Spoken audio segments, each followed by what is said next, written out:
안녕하십니까, 라온입니다. 기본소득 시대 마지막 글로 모두를 위한 우리 각자의 기본소득이라는 소제목의 글을 오늘은 소개하고자 합니다. 작가는 백의원이며 서울시 청년허브 연구협력실장이며 공저로 기본소득 말하기, 다시 기본소득 말하기와 작은 조직에서 성평등 문 만들기가 있다고 합니다. 영미권에서는 기본소득을 유니버셜 베이직 인컴이라고 하며 약어로 UBI라고 한다고 하네요. 보편의 의미가 포함되는 것은 모두에게 지급한다는 것이 핵심적인 특징이라서 작가는 설명합니다. 태어나면서부터 부모 덕에 풍요로운 생활을 하는 이도 있지만 불우한 환경에서 태어나 기본적인 주거 환경조차 해결하지 못하고 사는 이들도 있는 것이 현실이죠. 그러니 한정된 자원을 필요한 사람에게만 지급하는 선별적 지원을 당연시하는 것은 상식이라고 생각합니다. 하지만 우리의 삶은 간단한 수식보다 훨씬 복잡하다고 작가는 이야기합니다. 그리고 본격적으로 글을 시작하기 전 자신은 기본소득 운동을 해온 입장에서의 주관적 예세임을 미리 밝혀둡니다. 기본소득이 제대로 구현되기 위해서는 모두에게 좋은 것이 가장 불리한 사람에게도 가장 이로울 수 있다는 사실이라며 흔히들 생각한 선별적 지원과 다른 글의 방향임을 알려주고 있습니다. 1996년 알파고에 의한 쇼크로 한국 기본소득은 지금보다는 시간이 더 지난 이후의 미래적 논쟁으로 여겨온 것이 대부분 국민이 상식이었다고 하네요. 하지만 기본소득에 관한 논쟁은 이미 오래전부터 시작되었음을 지은이는 알려줍니다.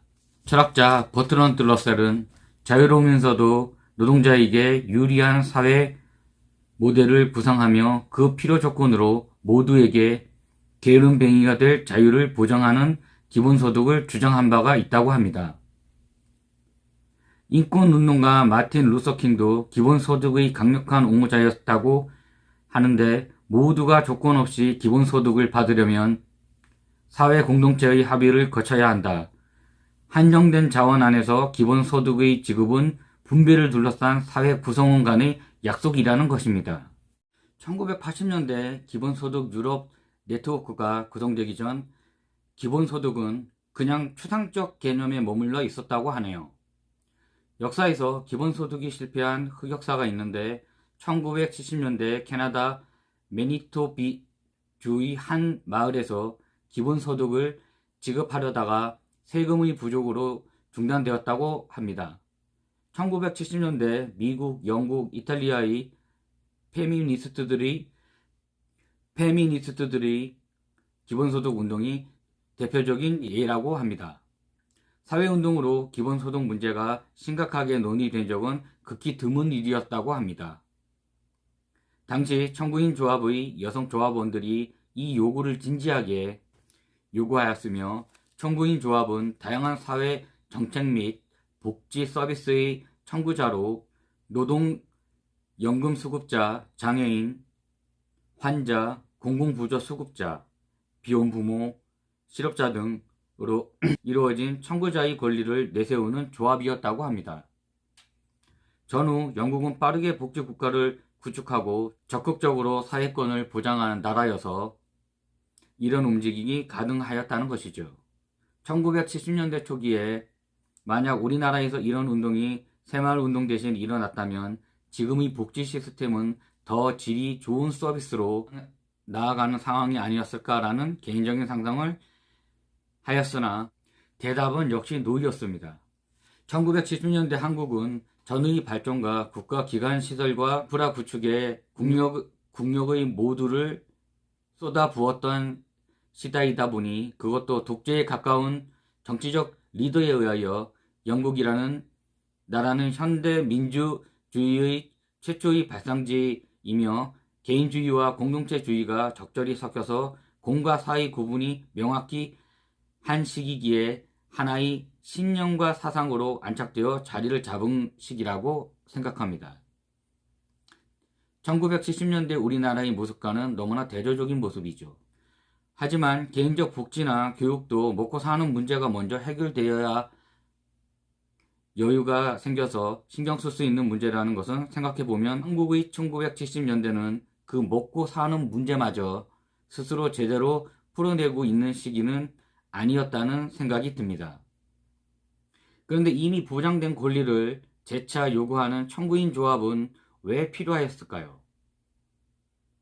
고용 중심의 가족수당 모델에서는 경제활동이 어렵거나 결혼 안 한 시민들은 배제되었기 때문입니다.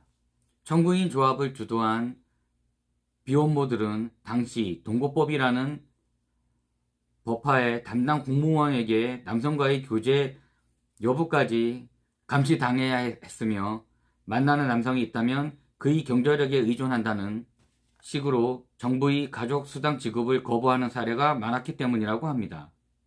이것은 심각한 인권 침해이며 이에 조건 없이 기본소득을 요청함에 어떤 시민이든 자산, 고용 이력, 세대 구성 및 성관계 등으로 차별받지 않는 권리를 주장하는 것이었습니다. 작가는 동료들과 기본소득 운동을 하며 제일 힘든 부분은 사람들이 이 문제를 제대로 이해하지 못하는 점이라고 합니다. 그 돈이 전부 어디서 나나요? 그럼 저는 일을 안 해도 되는 건가요? 토론을 이끌기보다는 대화를 마치는 질문들을 반복하여 한다는 것이었습니다. 작가는 질문을 달리하여 내가 만약 기본소득을 받는다면 삶이 어떻게 변화할까라고 질문했을 때 공공부조에 대한 수급 경험이 있거나 기본소득을 납득하기 힘들어 하였다고 합니다. 자본주의 사회에서 일하지 않는 자로 규정되어 국가의 지원을 받는 과정에서 올바른 수급자로 정체화하며 사회에 동화되기 위하여 보내온 시간은 그와는 다른 문제라는 것이 드러나는 것이죠. 오히려 기업들도 생각해야지 노동이 가능한 능력이 되거나 도움을 청할 여건이 되는지를 감시하는 제도를 상대로 자신의 자립 불가능을 보이다가 당연한 권리로 말하는 것에는 아직 많은 이들이 익숙지 않은 것처럼 느껴진다는 것입니다. 작가는 자신이 기본소득 운동을 하게 된 계기를 덤덤하게 털어놓습니다. 모든 사회 구성원 개개인에게 조건 없이 생계에 충분한 금액을 현금으로 지속적으로 보장한다. 기본소득은 어떤 모양의 삶에든 기회와 시간, 안정감을 제공하며 자율적으로 삶을 구성해낼 가상의 시공간을 만들어주는 것에 매력을 느꼈다고 이야기합니다. 또 기본소득을 설득하고 동의하는 동료들과 연대하는 과정은 국가나 사회가 요구하는 삶의 틀이 아니라 개인 각자가 원하는 삶의 모양을 만들어가는 시간이라는 말도 중요하다고 생각합니다. 하지만 반대론자들은 기본소득이 모든 것을 해결해주는 묘안이라고 얘기하지는 않습니다. 19세기는 노예제 폐지, 20세기는 투표권, 21세기는 기본소득이라는 말처럼 기본소득은 투표권과 비견되는 것에 특정 시민의 권리를 보장하고 권한을 분배하는 수단이기 때문입니다. 만약 여성이 가정에서 양육을 책임져야 한다는 압박이 다수인 사회에서 기본소득은 여성의 노동시장 진출 의욕과 성별 분업을 강화할 것이므로 반대한다는 주장도 충분한 설득력이 있다는 주장을 시민의 권리를 보장하고 권한을 분배하는 수단이기 때문입니다. 만약 여성이 가정에서 양육을 책임져야 하는 압박이 다수인 사회에서 기본소득은 여성의 노동시간 진출 의욕과 성별 분업을 강화할 것이므로 반대한다는 충분한 설득력이 있다는 주장이라는 것이죠. 작가는 정기적으로 기본소득에 대한 수업을 하는데 만약 기본소득이 주어진다면 삶은 어떻게 변화할까? 라는 제목으로 수업과 학생들이 참여를 유도하는 방식이라고 합니다. 한 번은 다른 이들과 달리 3년간의 기본소득을 모아 자신이 가지고 있는 자산과 투자로 집을 사고 안정감이라는 느낌을 원하는 수강생의 예를 얘기해 줍니다. 물질 지향적이긴 하지만 기저에 주변 식구들과 주변 사람들을 챙기고 싶다는 이타심이 자기에게도 있었다는 것을 발표자 자신도 놀라고 있는 상황을 설명합니다. 작가는 그가 기본소득을 통해 자신의 삶에서 중요하게 여기는 것을 기억해내었다는 것만으로도 상당한 성공이라고 평가합니다. 모두에게 보장되면서 예측 가능한 고용계약의 이해관계의 밖에 있는 시민의 사회적 자리를 만들어주는 것도 기본소득의 또 하나의 긍정적 역할입니다. 작가는 기본소득에 대하여 인간은 믿을 만한 것을 믿기 전에 스스로 무엇을 믿을지 선택하는 용기를 발휘해야 한다고 이야기합니다. 지금은 변화를 따라가기보다 우리가 서로를 신뢰하는 일이 우선이며 그런 변화가 우리 모두를 위하여 더 큰 꿈과 좋은 사회로의 진보를 이끄는 첫걸음임을 이야기하고 꿈과 좋은 사회로의 진보를 이끄는 첫걸음임을 이야기하며 글을 마칩니다. 우리는 지금까지 기본소득에 찬성하는 몇 편의 전문가들의 글들을 자세히 다뤄보았습니다.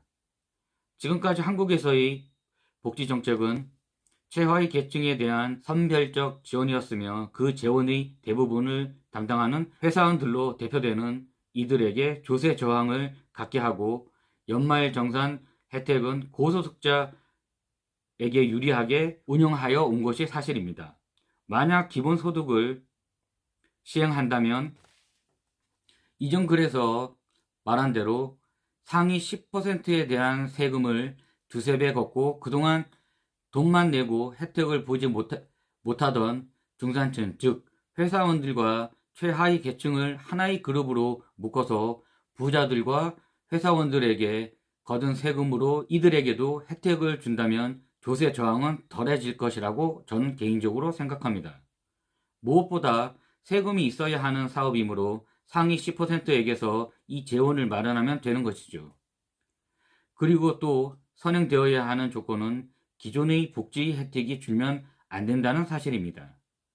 기본소득은 사각지대의 어떤 이유에서건 빈곤의 그늘을 머무르는 이들이 없도록 하는 것이 가장 큰 시행 이유임을 잊어서는 안 되겠습니다. 2020년 대선이 얼마 남지 않았습니다. 무슨 당의 어떤 후보가 대통령이 되는가도 기본소득 여부를 결정하는 가장 중요한 변수가 되리라 예측해 봅니다. 라온이었습니다. 감사합니다.